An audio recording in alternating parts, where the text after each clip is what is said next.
Nope. No, not gonna happen.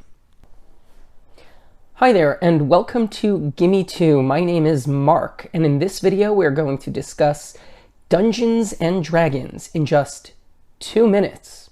As with my other videos, if you're interested in going straight to the 2 minutes, which talks about the gameplay of Dungeons and Dragons, that is timestamped in the description. But if you stick around for a couple of minutes before that, I talk about some of the game's history and some other context regarding Dungeons and Dragons. So let's start with the question, what is Dungeons and Dragons? So Dungeons and Dragons, or D&D, is a fantasy role-playing game in which players and a dungeon master gather together, assume different character roles, and create adventures or campaigns within a fantastical world. This generally involves a story involving magic, monsters, demons, and dragons, and other supernatural fantastical characters.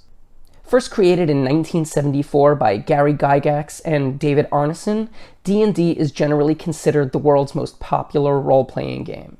Since then, it has gone through a number of iterations, currently sitting on the D&D 5th edition.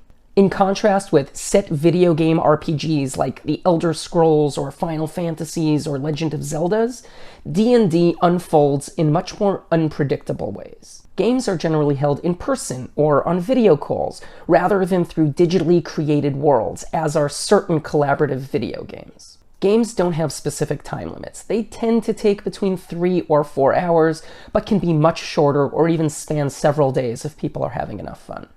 There are essentially 2 drivers to every D&D game. There are the rules that dictate how the game is played, and then there are the backstories, like the characters and the scenes, and these tend to open up as the game goes on.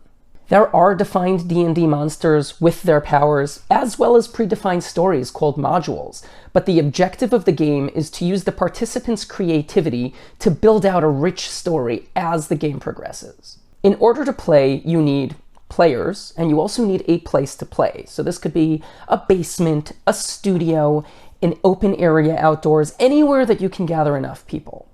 You also need character sheets. This describes the attributes of each player, including their strengths, their weaknesses, their equipment, their abilities, etc.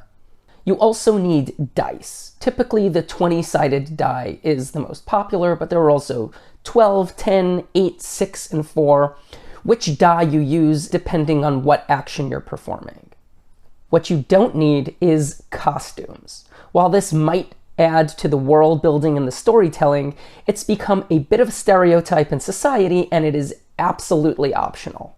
Now that we have a bit of an understanding of what the game is and a little bit of its history, let's talk about how the game is actually played, and we'll do that in the 2 minutes starting now.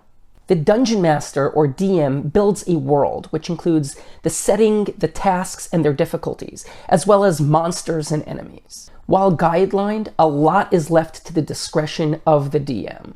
A good Dungeon Master brings imagination and order, and can adapt to changes as the game progresses. Players create characters based on race, like elves, or class, like wizards, which are listed in the D&D handbook and its expansions. Characters have 6 core abilities: strength, dexterity, constitution, intelligence, wisdom, and charisma. These and other skills and equipment are determined by either rolling dice or through standard scoring, and after adjustment from race, class, and level, determine how a character will fare while performing tasks. While not integral to the rules, creating a rich character personality and backstory aids in the roleplay.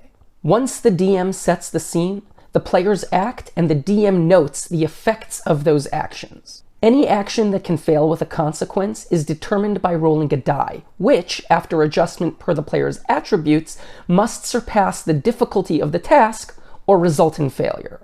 When those actions involve combat with an enemy, players first spin for initiative, determining the order of player actions. Combat actions include attacking, healing, spellcasting, running, and the effectiveness of these actions depends on a combination of the character's abilities and weapons, the enemy's armor class rating, and the result of the spin.